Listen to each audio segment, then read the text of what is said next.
quand on parle d'un génocide, quand on parle d'un peuple qui se divise, qui s'entretue. Et c'était il n'y a pas si longtemps, c'est extrêmement dur. Et encore une fois, pour les jeunes qui sont là, pensez que vous avez des amis autour de vous qui sont concernés par un drame comme celui-ci. Voilà, passez une bonne soirée.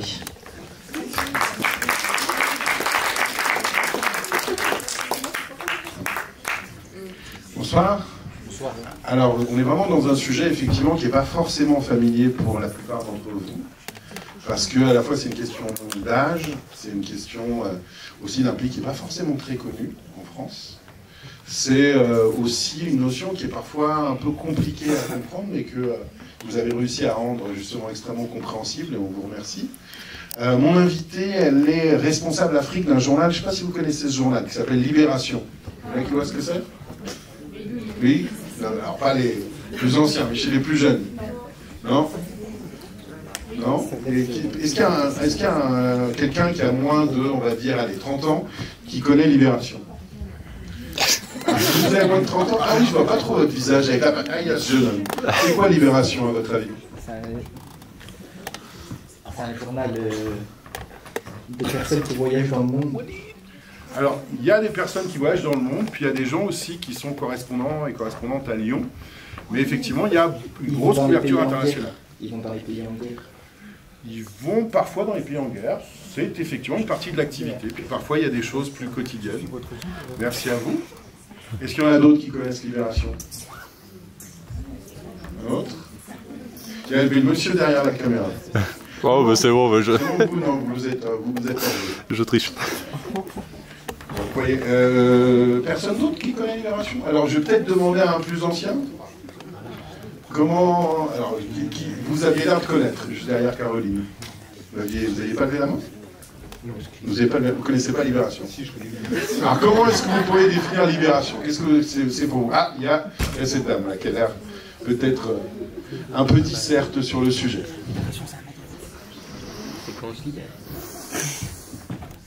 Merci. Je voulais simplement signaler que mon voisin de droite connaît Libé, mais qu'il n'a pas voulu lever la main. Il est trop timide.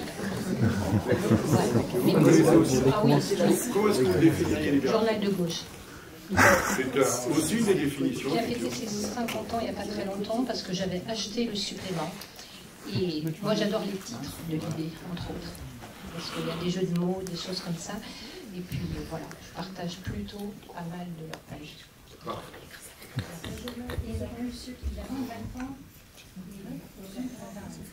Mais bon, en même temps, Libération, moi je viens du Bénin, et c'est vrai que j'envoyais souvent des articles de Libération. Il faut aussi dire qu'ils font pas mal d'articles choc. Oui, ce sont aussi des journalistes engagés aussi sur des positions données, et puis voilà. Ça marche. Bah écoutez, je pense que c'est plutôt une définition qui vous va, non? C'est plutôt ça. C'est effectivement un journal qui a un côté décalé et qui a effectivement un engagement progressiste très marqué.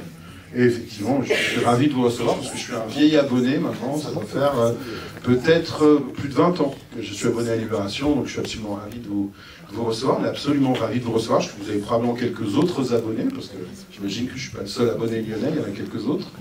Puis il y a aussi effectivement des fois une couverture des événements lyonnais à Libération. Il y a eu même une version lyonnaise de Libération qui s'appelait Libellion. Mais, voilà.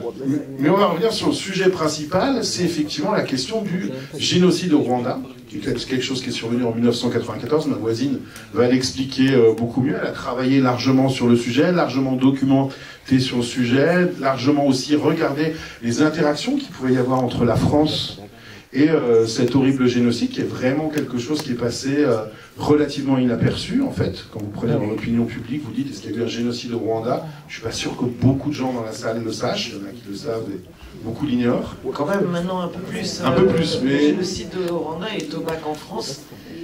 Il y a une journée en France, journée nationale de commémoration du génocide des Tutsis au Rwanda. Donc, je pense que quand même, c'est une histoire qui finit par s'imposer. Et puis, en 1994, c'était tout de même un sujet récurrent au journal télévisé, à la radio. dans la presse écrite.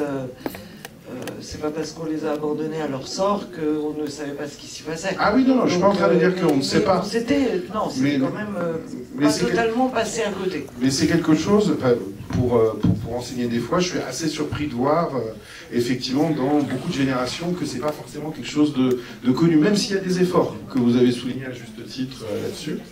Donc, Maria Malagardis, c'est comme ça que ça se prononce, hein, voilà.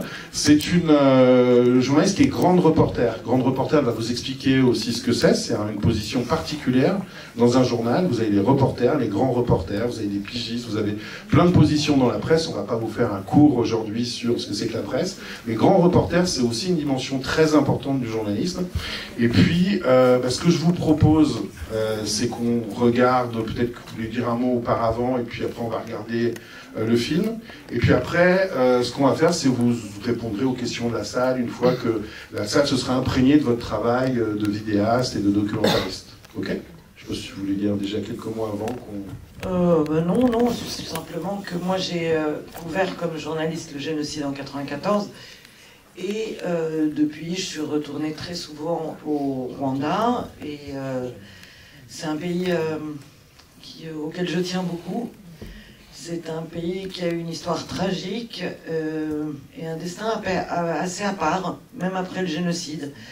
Le documentaire que vous allez voir, il essaye d'expliquer, au fond, quel est le compte à rebours du génocide, quelles sont les racines du génocide.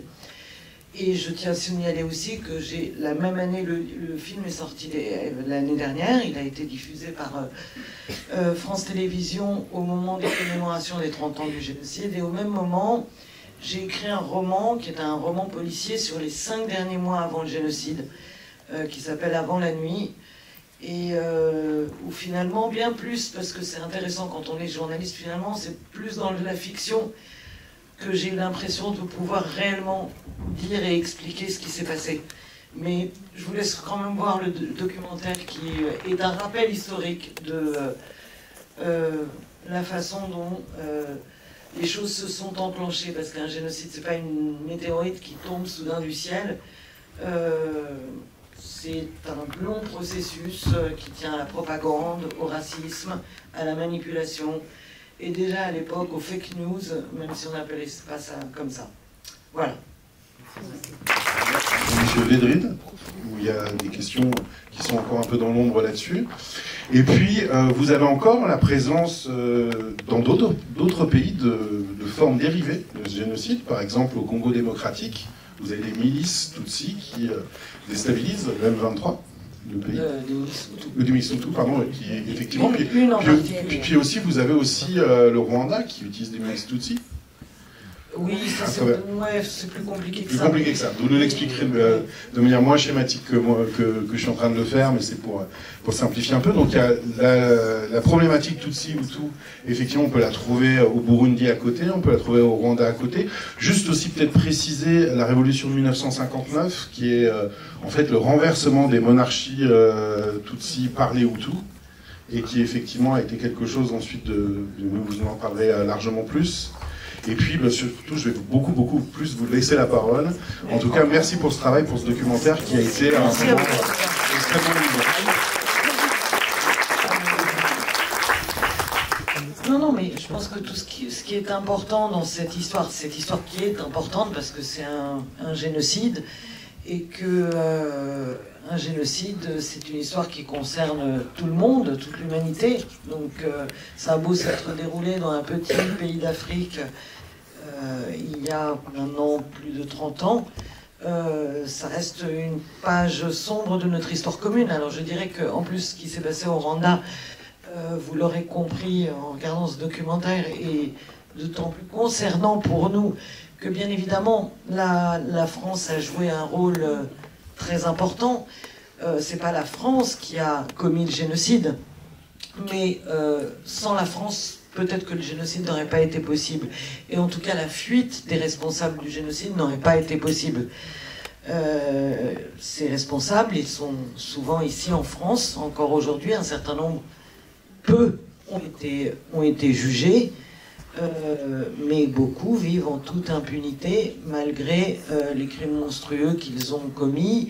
et si un certain nombre sont poursuivis par la justice, bien que pas encore jugés, la durée des procédures et le temps qui passe leur laisse facilement espérer qu'ils ne seront jamais jugés. Et encore une fois, il y en a certains qui vivent en toute impunité de façon très troublante en France. Des gens qu'on devrait considérer comme particulièrement dangereux en réalité. Il y a notamment le chef des renseignements militaires durant le génocide, qui est quelqu'un qui, même après le génocide, a joué un rôle très néfaste, très toxique, pour essayer de maintenir en fait cette soif de revanche et qui a mené des opérations militaires pour essayer de reconquérir le pouvoir au Rwanda et qui vit dans la banlieue d'Orléans. Il y a une enquête qui a été déclenchée contre lui, sur lui, une enquête préliminaire en 2020 et il ne s'est rien passé depuis. Et il est toujours libre. C'est bien pire que ça. Agatha Biriyamana vit en région parisienne, bien sûr, sans aucun titre de vous aurez l'occasion d'intervenir largement. Mais si vous voulez, commencer les questions maintenant. C'est signalé dans le film qu'elle vit toujours en France. Sans titre de séjour aucun. Non, mais elle n'est pas ennuyée. C'est une immigrée clandestine. Elle n'est pas clandestine, tout le monde le sait, et personne ne fait rien. Absolument. Mais c'est pire que ça même.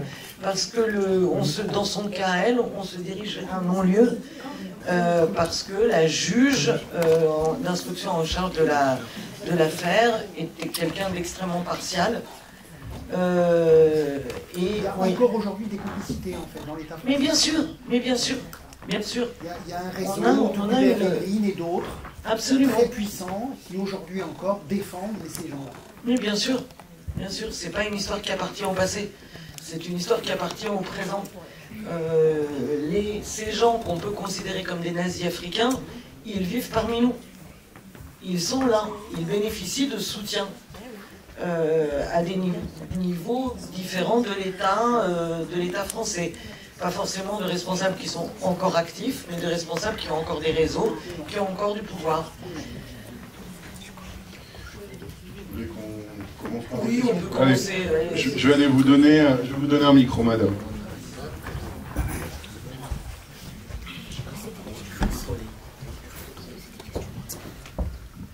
Bonsoir, madame. Bonsoir à vous et merci.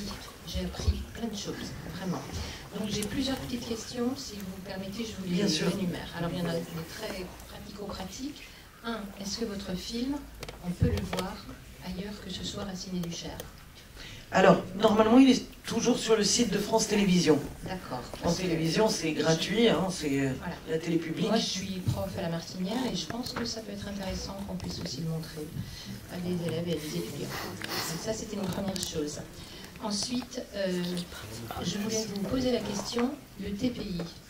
TPIR. Voilà. Et qu'est-ce qu'il fait dans l'affaire? Il y a un génocide, on ne reconnaît pas que c'est un génocide, on ne peut pas juger ces gens. Ah mais le TPIR a jugé... Ah oui, c'est ça, il est intervenu quand même. Il a jugé une soixantaine de responsables, me semble-t-il, mais il a fermé ses portes. Et maintenant, il y a un mécanisme, ce qu'on appelle le mécanisme résiduel. Alors, il faut savoir, le TPIR, il était vraiment destiné à juger le tribunal pénal international pour le Rwanda. Il est créé à la fin du génocide par la communauté internationale qui, comme on le rappelle, n'a rien fait. Je veux dire, c'est un génocide qu'on aurait pu arrêter. Vous me direz, il y a des événements plus récents qu'on aurait pu arrêter, et je veux dire, comme quoi on n'apprend rien. Hein, mais ce tribunal, il a été créé pour juger les plus gros poissons, c'est-à-dire ce monsieur Bagosora, le colonel Apocalypse. Il a été jugé par le TPIR. Il a été condamné en première instance à perpétuité, et puis ensuite pour des histoires de vice de forme, etc. Il a écopé de 35 ans de prison, et il est décédé dans une prison au Mali. Lui, il est mort. Mais les noms qui suivaient quand son cas a été évoqué, il y avait juste après, il était question du général Serrou Bouga. Quand on montre une fiche des renseignements français qui disent qu'ils sont soupçonnés d'avoir planifié l'attentat contre le président. Monsieur Serrou Bouga vit dans une maison de retraite à côté de Lille. il y a une vague enquête. Cet homme est soupçonné d'avoir participé à l'élément déclencheur du génocide. L'enquête traîne en longueur, son nom apparaît, c'est les services secrets français qui le mentionnent. Et accessoirement, il a tué des Français. Ben oui, c'est ce que j'allais vous dire, Oui, il y avait des en plus. Français dans l'avion. Bien sûr. C'est ce qu'on nous a dit. Bien sûr, il y avait le pilote, le copilote et le Et ça, mécanicien. donc, on ne sait pas officiellement qui a fait cet attentat dans cet avion. Bah, on soupçonne fortement que c'est les extrémistes hutus, que c'est le faucon du régime. La petite cour de madame. Voilà. Enfin, on sait que les missiles sont partis du camp de la garde présidentielle. Donc, toute l'histoire qu'on a essayé de nous faire croire que c'était les Tutsis, que c'était le FPR... En fait, l'histoire de ce génocide, elle a quelque chose de très moderne, parce que c'est une manipulation par une propagande. À une époque où on n'avait pas les réseaux sociaux, on ne parlait pas de fake news, c'était déjà ça. Je veux dire, l'attentat, c'est un gigantesque fake news pour mettre les gens en colère. Quand on voit comment sur les réseaux sociaux, il y a quelquefois des fake news qui sont là pour attiser la haine, pour attiser chez les gens des sentiments de colère et de violence, et ben finalement, ce qui s'est passé en 94 au Rwanda, c'était exactement ça. Et l'attentat devait créer un choc qui fait que, voilà, tout était acceptable. Et on sait que c'est un juge français qui a fait une enquête balistique en 2010 qui a prouvé que les missiles étaient partis du camp de la garde présidentielle. Donc le camp de la garde présidentielle, c'était le noyau dur des extrémistes du régime à l'époque. J'avais une petite dernière question et je passe le micro à mon voisin. Votre livre, vous en avez donné le titre tout à l'heure. Avant la nuit. Il est là. Il est là, il est en vente à l'extérieur. Donc je l'achète tout à l'heure. Il y aura une dédicace. Encore bonsoir madame, merci beaucoup pour cette présentation. En vrai, j'avais pas beaucoup d'attentes sur la vidéo, mais je voulais voir quand même comment vous allez montrer au fait ces faits, et vraiment c'était fidèle, c'était sans jugement. Pour nous Africains, c'est aussi une responsabilité partagée, même si on n'aura parlé de la France, parce que nous venons des pays où il y a plusieurs ethnies. Et c'est comment nous faisons pour tirer le leçon de ce qui s'est passé au Rwanda. Mais apparemment, ce n'est pas encore le cas.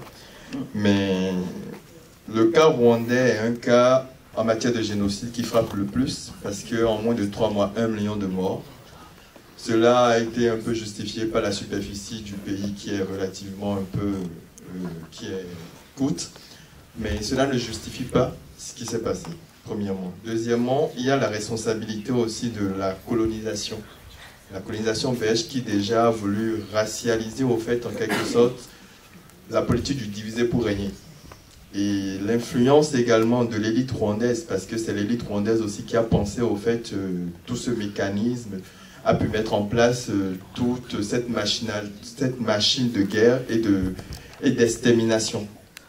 Aujourd'hui, on nous montre Paul Kagame et on nous parle aussi de la répercussion que la guerre a eu aujourd'hui, que la guerre est encore en train d'avoir dans cette partie de l'Afrique avec la déstabilisation de la RDC.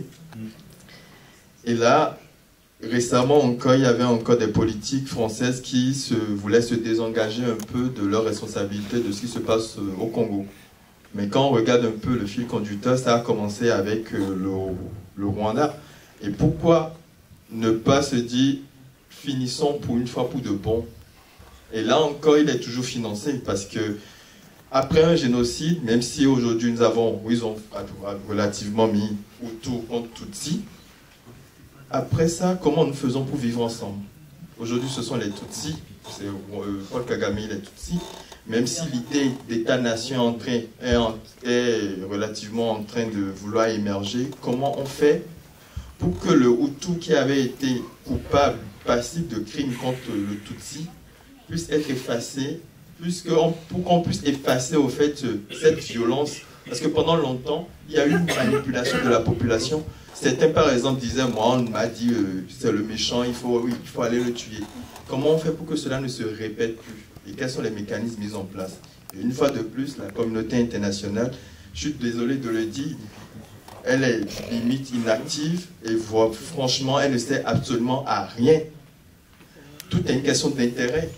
quand Mitterrand, par exemple, va dire à l'armée française, il faut soutenir le régime d'Abiyarimana parce qu'il faut que nous maintenons notre précaré en Afrique, ça devient grave. Pour juste des intérêts pareils, on est prêt à sacrifier des morts, à sacrifier des vies. Et c'est là où la communauté que nous faisons, force civile du monde entier, nous devons commencer par crier et relativiser sur ces genres d'événements. Il ne faut pas qu'on se le cache. Et là encore, je vous dis merci. Ça, c'est un fait et ça va rester dans l'histoire en espérant que ça change. Merci. Merci à vous.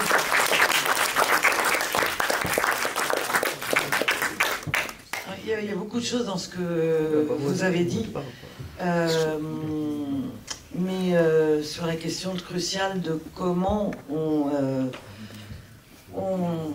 on change les esprits pour éviter ce qui a été enraciné par la haine. Vous voyez bien, cette histoire, elle avait 3 décennies. Il a fallu 3 décennies pour faire un lavage de cerveau des Rwandais, leur faire accepter la possibilité de l'extermination de leurs voisins, de leurs collègues, tout simplement parce qu'ils étaient Tutsis. Combien de temps faudra-t-il pour arriver à ce que tout ça change? Alors, il faut savoir d'abord une chose, il n'y a plus d'ethnie au Rwanda, officiellement. Vous dites, c'est gouverné par les Tutsis, vous seriez très étonné au sein du gouvernement de savoir qui est Hutu et Tutsi, parce que c'est très compliqué. En fait, c'est vrai qu'on ne les reconnaît pas. À part quelques cas physiques, on va dire, mais tous les Norvégiens ne sont pas grands blonds aux yeux bleus, et donc il n'y a pas. Et les Rwandais ont toujours été très mélangés, il y a toujours eu des mariages entre Tutsi et Hutu. Aujourd'hui, c'est interdit d'en parler, enfin, en même temps, tout le monde sait. Deuxièmement, il y a 60% des Rwandais aujourd'hui n'ont pas connu le génocide. C'est un pays très jeune. Donc, autour de 14 millions. Oui, 14 millions, oui. Et puis c'est vrai qu'il y a une politique volontariste qui a été mise en place, un peu peut-être à marche forcée sur certains aspects, pour créer une nation rwandaise ou la ressusciter, parce que finalement, dans l'histoire du Rwanda, ce qui est particulier, c'est que aussi, il y avait un royaume du Rwanda avant la colonisation.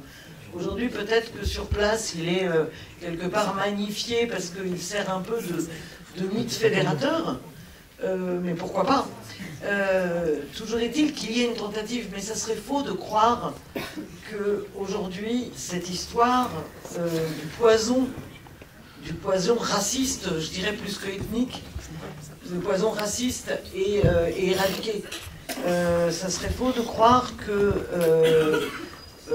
la haine a été totalement annihilée ou que le deuil aussi des survivants puisse aujourd'hui s'accommoder de vivre à côté de ces bourreaux, puisque le Rwanda, par rapport à d'autres pays qui ont connu des génocides, on va parler de l'Europe pendant la Seconde Guerre mondiale, l'Allemagne plus exactement, après la fin de la Seconde Guerre mondiale, beaucoup de Juifs ont quitté l'Allemagne.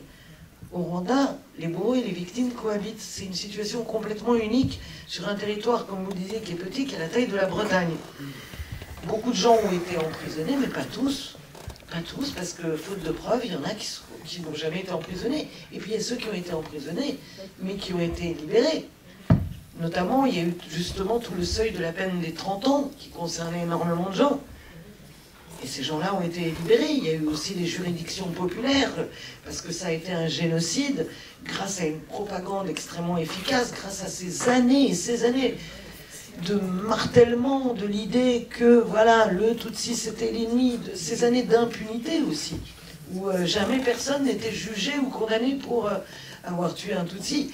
Et bien, évidemment, il y a eu, après l'attentat, ça a été un mouvement massif qui a pu faire croire à certains qui ignoraient la situation en disant bah, ça doit être des massacres interethniques parce qu'on voit plein de gens dans la rue avec des machettes et des fusils, etc. En réalité, tout ça c'était un mirage, tout ça a été extrêmement bien orchestré, mais on a pu pousser, c'est vrai, des foules à adhérer à ça. Et puis il y avait la peur aussi, hein, parce que ceux qui n'adhéraient pas, et il y en a eu au sein de la majorité Hutu, ils étaient aussi menacés. Il ne faut jamais oublier que les premières victimes du génocide, le 7 avril le matin, après l'attentat contre l'avion du président, c'est toute l'opposition Hutu. Tous les leaders, ils sont allés de porte à porte et ils les ont tous supprimés. Parce qu'il ne fallait pas qu'il y ait des Hutus qui donnent une autre alternative, qui disent mais non, c'est une folie. C'est une folie d'extrémistes de vouloir tuer tout le monde. Et donc, ils ont commencé par les tuer. Et à partir de ce moment-là, la seule possibilité, la seule voix qu'on entendait, c'était celle des extrémistes. Donc, tout ça est très compliqué à dépasser, très douloureux à dépasser pour le Rwanda. Maintenant, ce qu'on peut voir, et c'est pas un pays parfait, il y a évidemment des problèmes à tous les niveaux, mais c'est aussi un pays, il faut le lui accorder, qui a su se redresser de façon spectaculaire, comme à mon avis aucun pays dans le monde n'a su si seul le faire en si peu de temps. Et c'est pas uniquement la réussite économique, c'est aussi des politiques sociales, c'est aussi des façons d'essayer justement de faire en sorte que les gens vivent ensemble, même si encore une fois la peur existe encore, la haine existe encore, elles sont devenues illégales. C'est le travail des femmes, madame. Il y avait une... Il n'y a pas que, tout le monde y allait. Il y avait et une donc, question... voilà, c'est un espoir fragile, mais c'est vrai que ce qui a quand même été accompli dans ce pays est assez remarquable. J'avais ce jeune homme qui voulait intervenir. Bonjour. Bonjour. J'avais une question. J'ai pas compris c'est quoi la différence entre les Tutsis et les autres. Les Hutus. Ben, en fait, tu as raison parce qu'il n'y en a pas. C'est un fantasme. En fait, c'est une construction. En fait, avant la colonisation, au Rwanda, qui est un royaume très structuré, il y avait des castes, comme en Inde. La colonisation française. Colonisation belge. Ouais, belge. Il y avait des castes. Et donc, comme en Inde, c'est-à-dire, bon, les Tutsis étaient des éleveurs, les Hutus étaient des agriculteurs. Mais si tu perdais ton bétail ou si tu y renonçais, tu devenais Hutu. Comme si tu acquérais du bétail, tu pouvais devenir Tutsi. Et les Allemands, puis surtout les Belges, quand ils sont arrivés là, en fait, ils ont été assez étonnés de trouver une société aussi structurée, qui ne ressemblait pas à ce qu'ils avaient vu jusqu'à présent, où il y avait des royaumes. Hein, il y a eu l'Afrique a une histoire, et une histoire sophistiquée et compliquée, mais il n'y avait pas cette entité d'une même langue dans un territoire délimité, avec une hiérarchie et une administration très complexe. Et le Rwanda est l'un des derniers pays découverts, où les colons occidentaux sont arrivés. C'était en 1894, c'est-à-dire 100 ans exactement avant le génocide.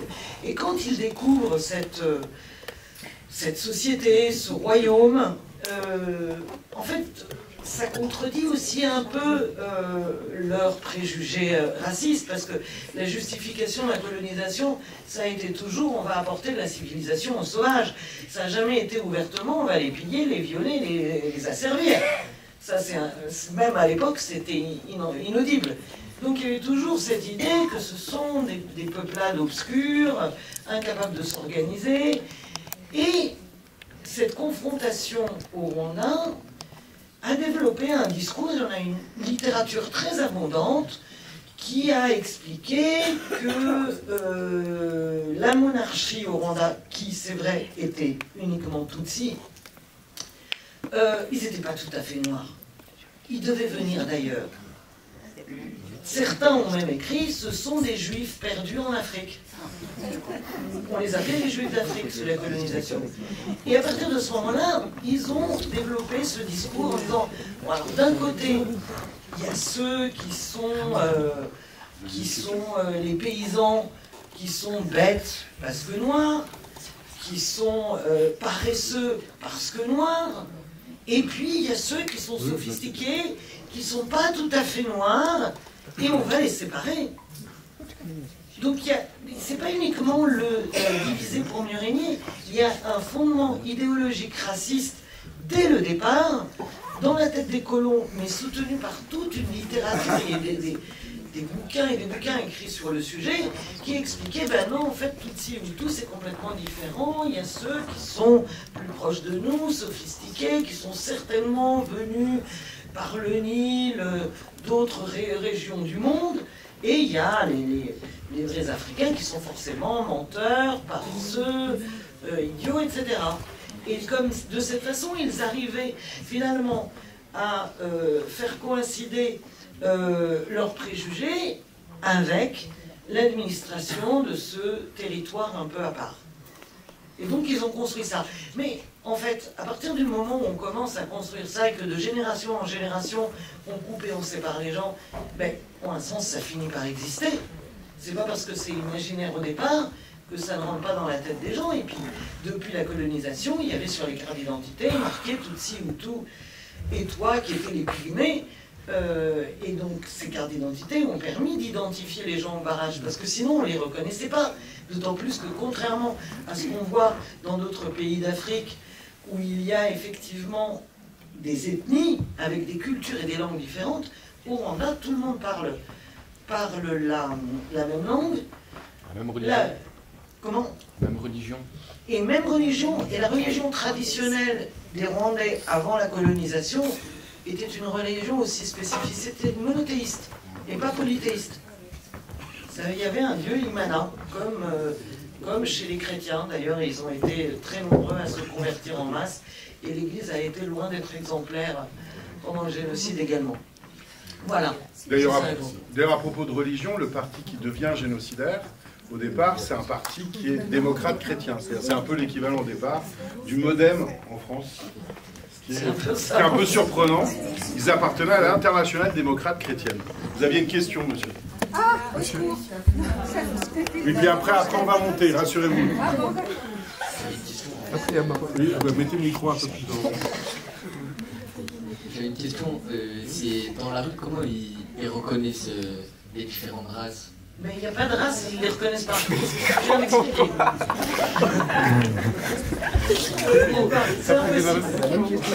Est-ce qu'il y avait une autre question? Il y avait cette dame. Vas-y, monsieur, on va faire passer. On va faire passer. Ne vous inquiétez pas, on reviendra vers vous. Ils avaient leur papier d'identité. Merci beaucoup, madame, sur leur papier d'identité, c'était écrit. Témoignage qui est primordial, je pense, aujourd'hui, pour montrer comment les peuples peuvent être manipulés. Et aussi la deuxième question, enfin le deuxième point que je voulais montrer aussi à tout le monde, c'est que nous sommes tous responsables, nous les Français, les Belges, mais aussi les Africains, nous sommes toujours responsables. N'importe quel peuple est capable de faire un génocide et nous devons faire très attention. Mais j'ai une question. Il y a aussi la question des territoires. Je ne me rappelle plus quand a été tracée la frontière du Rwanda et par rapport à la démographie aussi, parce que ce sont des éléments qui sont quand même assez importants dans ce cas-là. Les frontières originelles du Rwanda étaient bien plus vastes que les frontières tracées par la colonisation, puisqu'elles s'étendaient sur une partie de ce qui est aujourd'hui la République démocratique du Congo, notamment la zone qui est en conflit depuis 30 ans. Donc les frontières ont été tracées comme la plupart des pays d'Afrique au moment de la colonisation. Si vous regardez certains pays comme la Mauritanie, c'est des carrés tracés avec des règles. Donc, évidemment, ça ne reflète pas la réalité historique de ceux qui ont toujours vécu là. Quant à la démographie, c'est vrai que ce sont des pays qui ont toujours connu une très forte démographie, peut-être l'une des plus importantes en Afrique. Et souvent, ça a été aussi un facteur qu'on a évoqué en ce qui concerne le déclenchement du génocide. Mais je pense que c'est quand même assez secondaire, si ce n'est que, évidemment, cette population-là était, de par son nombre et de par ses activités, essentiellement l'agriculture, très misérable au moment où se déclenche le génocide. Donc effectivement, il y a aussi beaucoup de gens sont allés, ont cédé aux ordres qui étaient donnés, mais il faut savoir, c'était les préfets. Le Rwanda a toujours eu une administration extraordinairement hiérarchisée. Et donc les ordres étaient répercutés du préfet au maire, au chef de cellule, de commune, à tous les échelons, et on allait voir des groupements de 10 maisons et disaient voilà, maintenant, eux, il faut la famille Intel, il faut aller la tuer parce que elle est complice des rebelles qui ont tué le président et qui vont tous vous tuer si vous ne les tuez pas. Et c'est vrai que parmi les gens qui cédaient à ces sirènes-là, il y a eu certainement aussi le facteur pauvreté. C'est-à-dire qu'on va aller tuer des gens dont on va s'empérer du bétail, des biens. Bien sûr que dans des populations, auprès de populations misérables, ça joue. Et ça aussi, c'est universel. Il est plus facile d'attiser l'intolérance dans des régions pauvres que chez les riches de Beverly Hills. C'est une évidence. Les gens qui vivent dans la souffrance et le besoin sont plus faciles à manipuler, malheureusement, que ceux qui bénéficient d'un certain confort. Maintenant, ça n'empêche pas qu'au Rwanda, il y a eu beaucoup d'intellectuels et de gens de la bourgeoisie qui ont participé au génocide, et en tout cas, parmi les leaders qui ont orchestré ce génocide, il y avait des gens qu'on aurait pu juger à d'autres moments complètement fréquentables, qui étaient très courtois, très sophistiqués, très cultivés, et qui pourtant ont été ceux qui ont attisé, appelé au massacre et attisé ces réflexes d'intolérance. Excusez-moi, juste, le jeune homme a posé une question tout à l'heure et je me pose la même et je n'ai pas la réponse. C'est-à-dire qu'il disait, il n'y a pas de race, tout le monde se ressemble.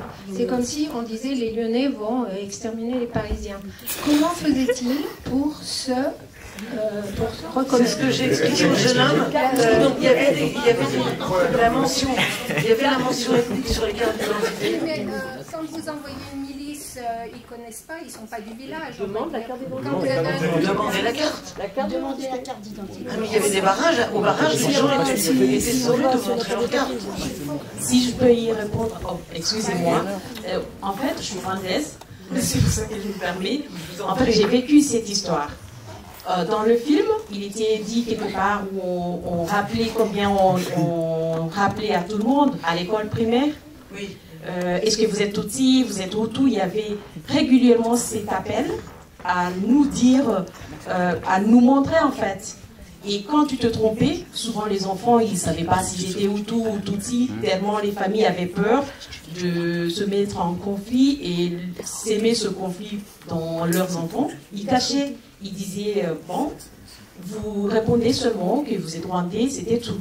Alors, les adultes qui savaient par les cartes d'identité des parents, ils essayaient de dire, non, non, non, toi tu t'es trompé, va pas dans le groupe des Hutus, tu es Tutsi, va là-bas. On te punissait même quand tu étais Tutsi et que tu t'étais trompé ou que tu ne savais pas. Ça, c'est une chose. Mais par rapport à la reconnaissance de ces races ou ethnies qu'on nous avait dites, qui n'étaient pas là, avant la colonisation, je tiens à faire noter en fait qu'il n'y avait pas, comme vous l'avez expliqué, il n'y avait pas cet aspect d'ethnie ou de race. On pouvait, pour mieux expliquer, on pouvait devenir, on était Hutu aujourd'hui, parce qu'on était agriculteurs, mais quand on a commencé à mesurer les nez, les crânes, tout ça, c'est venu avec la colonisation, c'est le colon qui a fait ça, et il nous donnait la carte, il donnait à mes ancêtres la carte d'identité qui n'existait pas avant. Et là, on notait ethnie ou race. Donc, tu es Tutsi. Parce que tu as Le prototype. Oui, ils ont décidé qu'ils ont. Oui. Et puis, l'anecdote, c'est que tu pouvais avoir un frère qui, par ces mesures et par la carte d'identité, devient Hutu, et toi tu étais Tutsi. Et quand tu te mettais à réclamer, tu disais mais je suis pas Tutsi, ou bien je suis pas Hutu parce que mon frère, on est de la même famille, de même parents, mais ça ne se comprend pas comment on a deux différentes races. Et quand tu réclamais, si tu étais de Kibungo à l'est, on t'embarquait avec toute ta famille par maisonnée vers l'ouest, par exemple à Dikongoro. Comme ça, vous vous sépariez pour de bon. Je note que à l'époque, les moyens de transport c'était les années 1900 quelque chose. Il n'y avait pas de moyens de transport comme aujourd'hui. Donc, si on t'emmenait à Dikongoro, que tu étais de Dikongoro, tu ne pourrais plus retrouver ta famille. Comme ça, tu devenais Hutu là-bas, l'autre était resté Tutsi là-bas, alors que vous étiez des frères. Ça, c'est pour montrer combien, en fait, ce n'était pas des ethnies. C'était quelque chose qui avait été créé comme ça. Non, c'est complètement une création imaginaire qui doit répondre à des obligations, à des préjugés racistes. Voilà, en fait. C'est comme ça qu'en fait, d'ailleurs, à un moment après le génocide, on s'est dit, on a vu par où ça nous a amené. Maintenant, on efface tout ce qui est sur la pièce d'identité. On a quand même gardé, avec le temps, on a compris que c'était important d'avoir une carte d'identité. On l'a gardé, mais on a effacé ethnie, on a effacé origine, parce qu'il y avait ça aussi. À l'époque du génocide, sur la pièce d'identité, il y avait d'où tu étais né. Et pendant le génocide, ça nous avait montré si tu étais de Gitarama ou du sud. C'était un problème. Tu pouvais être tué parce que tu es un Tutsi ou parce que tu es de quelque part où on croit qu'il y a beaucoup de Tutsis. Donc la région, l'ethnie s'est effacée dans notre carte d'identité depuis 2008.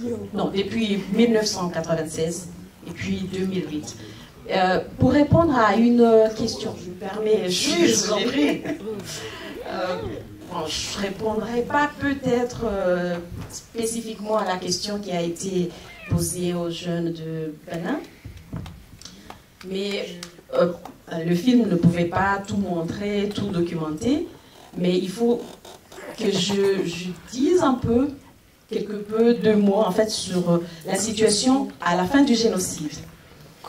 Déjà pendant le génocide, les gens qui l'avaient commis, quand ils ont été, quand ils ont récapitulé, on dit, quand ils ont capitulé, c'était pas bien accueilli comme ça. Pour eux, il fallait vider le pays. Si le FPR les gagnait, il fallait leur laisser un pays vide. Il y a eu ce qu'on appelle le repli général. Le repli général a fait que on oblige à toute la population d'aller au Zaïre, l'actuelle République démocratique du Congo. Donc il y a eu plus de 3 millions qui se sont retrouvés de l'autre côté du pays. On n'était pas plus de 7 millions à l'époque. Il y en avait qui venaient de mourir. Et il y avait ces plusieurs millions qui sont allés au Zaïre. Et la plupart, c'était les génocidaires ou leurs familles. Et on forçait aux gens en fait d'y aller. Sinon, si on montrait qu'on avait envie de rester dans le pays, on se faisait tuer. Parce qu'on disait, vous êtes des traîtres. Oui, vous montrez que vous attendez vos proches Imotani, donc les FPR. Et c'était compliqué. Donc, c'est pour en fait voir un peu ce qui se passe dans cette région est du Congo actuelle, où il y a l'instabilité. Il faut noter qu'il y a eu, en 1995, donc un an juste après le génocide, l'organisation d'un milice, je ne sais pas si je l'appellerais milice, le FDR, qui s'organisait, qui s'armait davantage pour retourner au Rwanda, pour rechasser l'FPR qu'il avait pris en main. Et depuis là, ils ont fait plus de 18 attaques au Rwanda, mais dans cette année 1985, à un moment, 95, à un moment, ils ont tué tous ceux qui... Ils ont voulu tuer ceux qui parlaient Kinyarwanda, que eux, ils supposaient être Tutsi, mais qui avaient été au Congo, ou en Tanzanie, ou au Burundi, ou en Ouganda, les pays limitrophes du Rwanda, parce qu'il y avait eu ce découpage des frontières. Donc, comme eux, ils se sont retrouvés au Congo, ils ont essayé de pourchasser les Tutsis, entre guillemets, qui sont au Congo. On va prendre donc, elle se résume à ce qui se passe aujourd'hui. On va prendre une dernière question, parce que de toute façon, après, le club vous invite à un temps d'échange.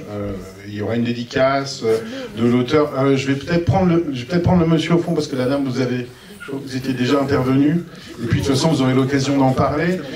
Peut-être aussi, cette question de FDR, ça peut aussi donner l'occasion de parler de la théorie du double génocide, qui est parfois inventée par les négationnistes pro-Hutus, et qui a eu un grand retentissement, fut une époque, dans les années 2000, notamment à l'université Lyon 3, pour resituer les choses de manière locale. Je ne sais pas si vous voulez expliquer la théorie du double génocide. La théorie du double génocide, c'est François Mitterrand. C'est François Mitterrand. C'est absolument...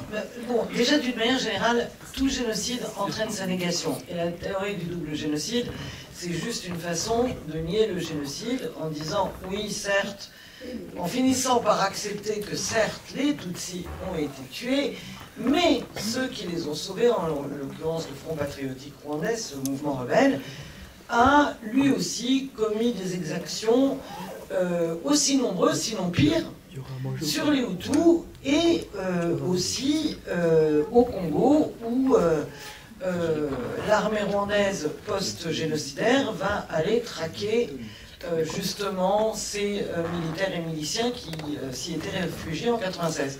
Et là, on est entré dans un délire qui est peut-être tout aussi important que le délire du début du XXe siècle, où on parlait des Tutsis comme de juifs venus ayant descendu le Nil pour atterrir au Rwanda en des temps immémoriaux.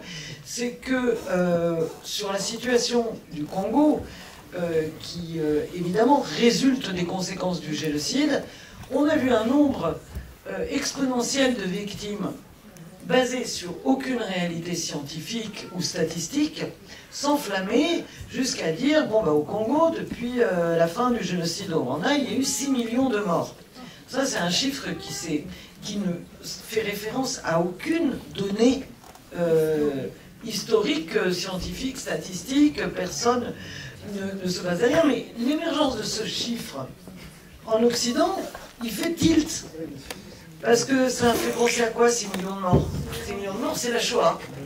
Donc, s'il y a d'un côté 1 million de Tutsis tués au Rwanda, d'ailleurs on dit souvent 800 000, c'est imposé le chiffre surréaliste de 800 000.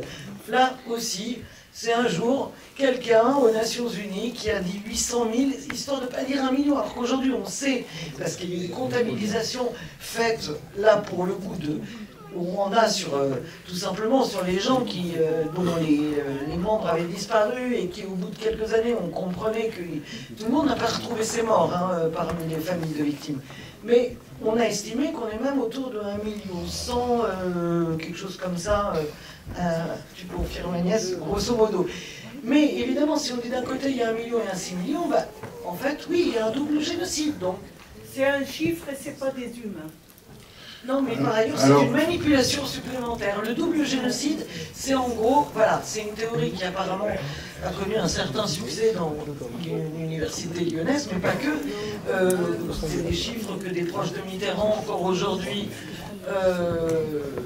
distillent. C'est des chiffres qu'on trouve aussi, d'ailleurs pas que en France, il y a aussi tout un courant dans le monde anglo-saxon qui est très favorable à cette thèse du double génocide.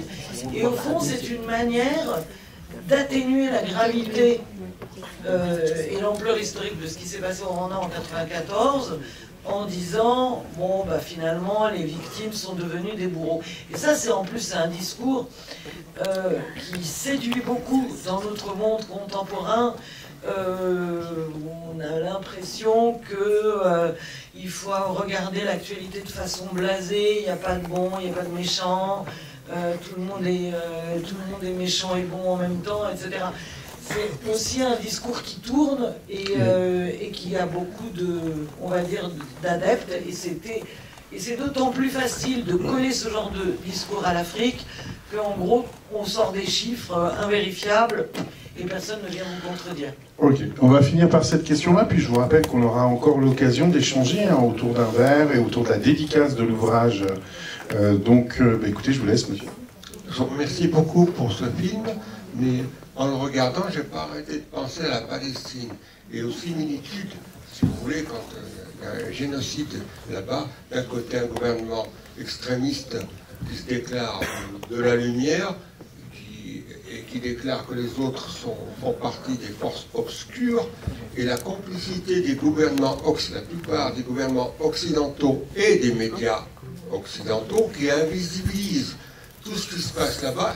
Vous prenez des chaînes comme LCI, BFM, etc., mais qui sont carrément complices. Voilà. Il y a un génocide aujourd'hui. Le Rwanda, ce qui s'est passé en 1994 sur des tas de points de vue, en fait, sur des tas d'aspects plutôt, n'a rien perdu de son actualité, de sa modernité. Allez, j'en mets une dernière des dernières, et puis après. Bonjour. Merci. Bon, je fais partie des gens qui n'ont pas forcément appris grand-chose, mais en tout cas, c'est toujours aussi difficile. Je voulais simplement, en deux mots, me présenter. Agnès Gaïgui, je suis présidente de l'association Ibuka. Ibuka Auvergne-Rhône-Alpes. Et donc, Ibuka, en Kinyarwanda, ça veut dire souviens-toi. Et nous sommes une association mémorielle qui œuvrons depuis 30 ans à la mémoire, au soutien et à la lutte contre le négationnisme. Donc simplement pour vous dire que nous existons à Lyon, que depuis l'année dernière, il y a une stèle à la mémoire des victimes du génocide des Tutsis que vous pouvez aller voir au Parc Blondin. Et je vous invite à suivre nos actualités. Nous allons avoir à la rentrée 2 ou 3 événements. Voilà.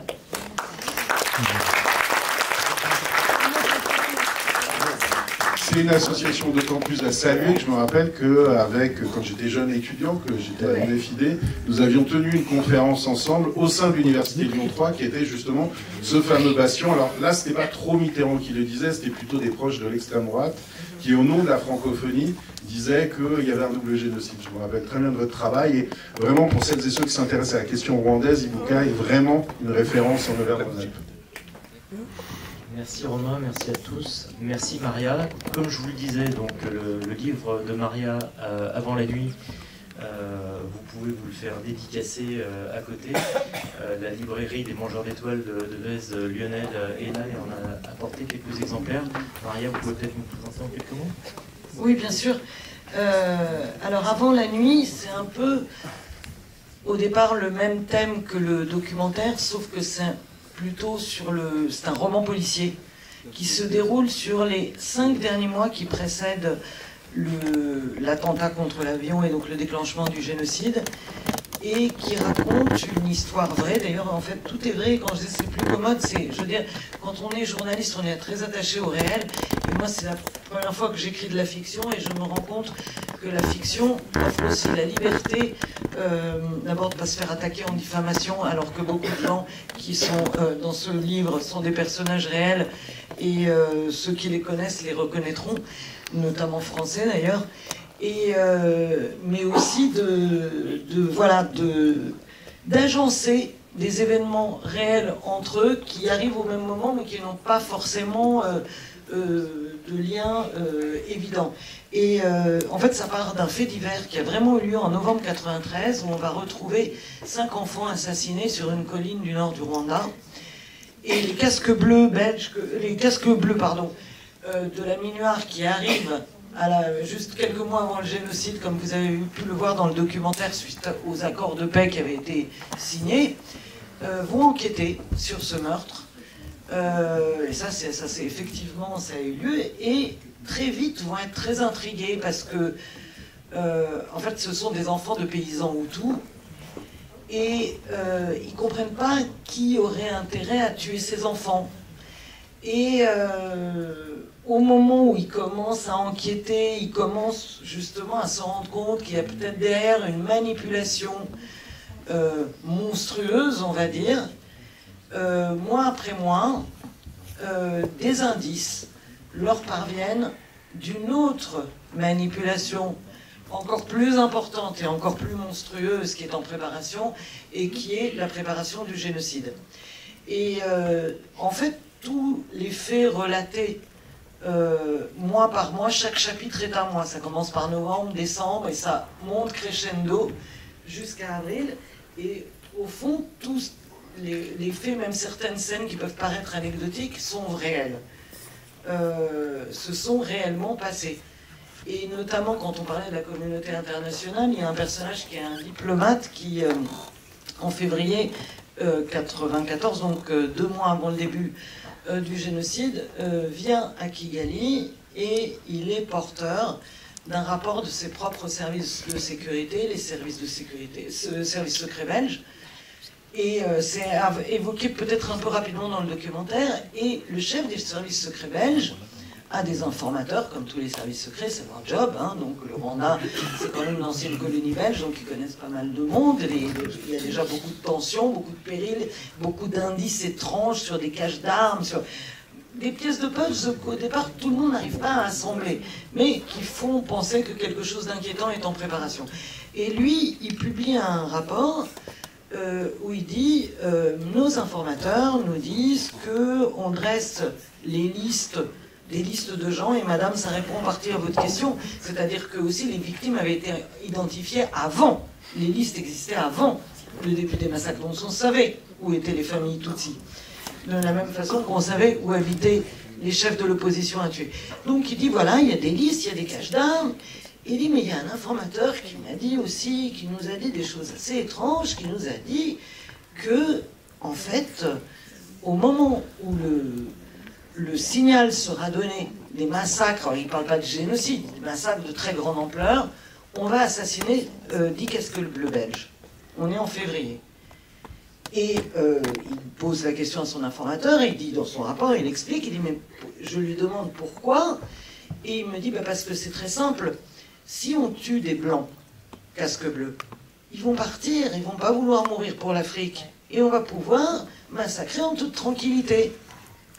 Et c'est ce qui s'est passé. Et ce qui est affolant, c'est que c'est effectivement le 7 avril au matin, il y a exactement, le chiffre est exact, 10 jeunes casques bleus belges qui sont arrêtés par la garde présidentielle, emmenés dans un camp. Et c'est l'image qu'on voit avec un mur un peu vert amande criblé de balles.